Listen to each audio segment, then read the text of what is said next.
For 15 seasons, he played Dr. Spencer Reid in the hit show Criminal Minds. I'm sorry, with a name like Dr. Spencer yeah. Reid, he could solve anything. It's all gone wrong. Who will we call? Dr. Spencer Reid. He has the answers to everything.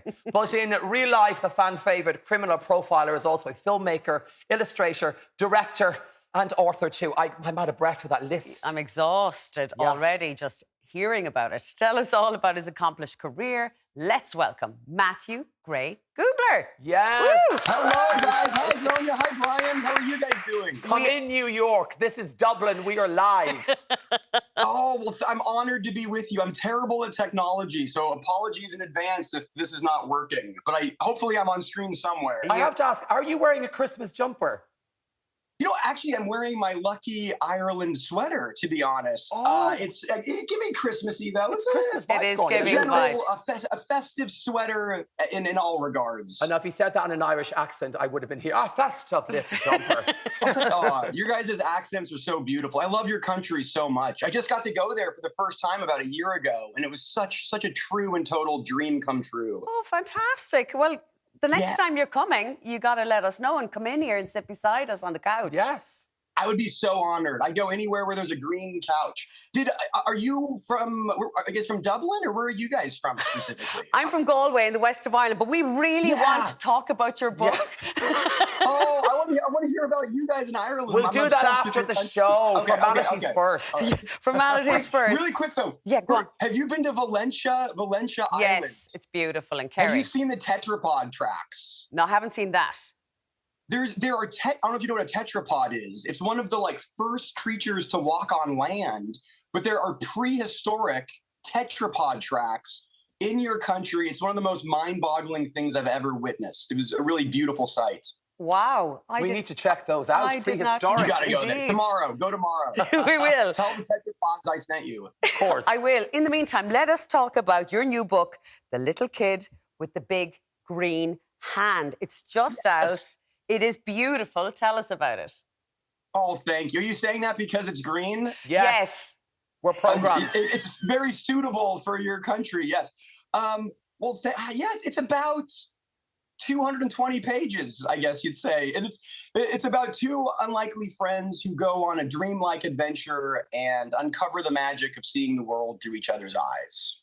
That is a lovely way of putting it. And of course, the simplicity of the illustrations, they make it very accessible as well. They're gorgeous. You did these illustrations yourself. Was that important to you to do? Yeah. I hand wrote the entire book too. So the whole thing was, there's not a single page or dot in the entire book that wasn't done with my hand. I think it's important that things have sort of a personal touch. So yeah, anything I can do to sort of to implement that into the things I create, I try to do.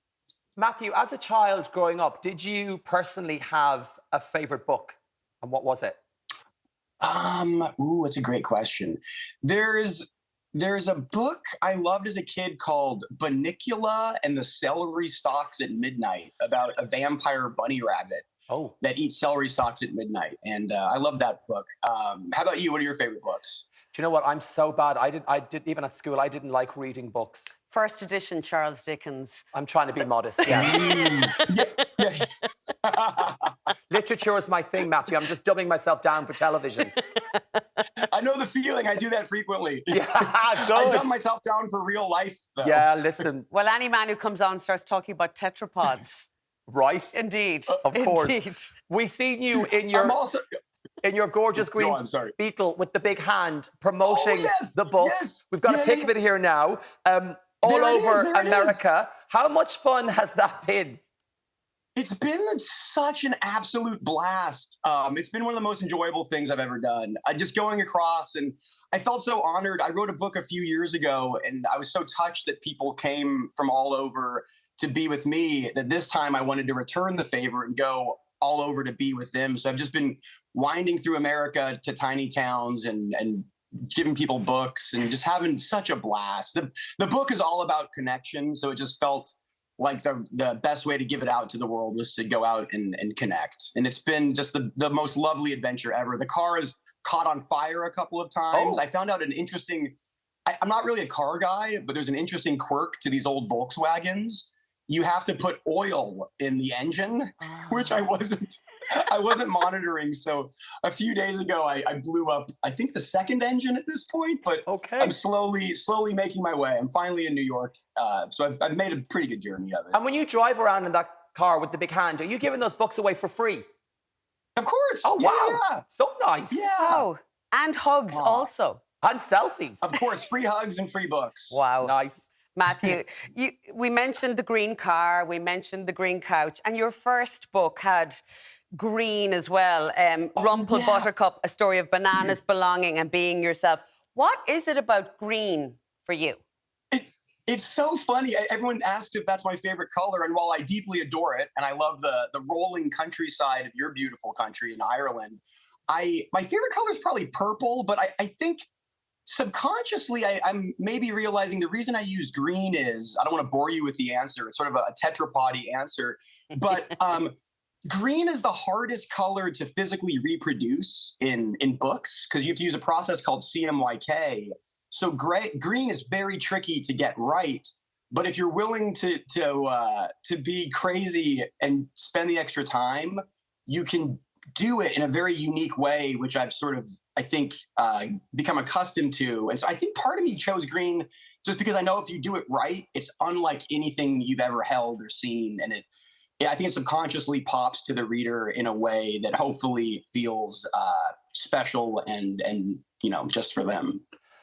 We have to Did that answer make any sense? I'm kind No, of... it makes sense. Yeah. so good. It I'm makes better at sense. illustrating than I am writing. I wish I could illustrate that answer instead of describe it. No, it's a I find fabulous words answer. deceive me frequently. Tell us, how did it start for you as an actor? Did you always want to be an actor, Matthew?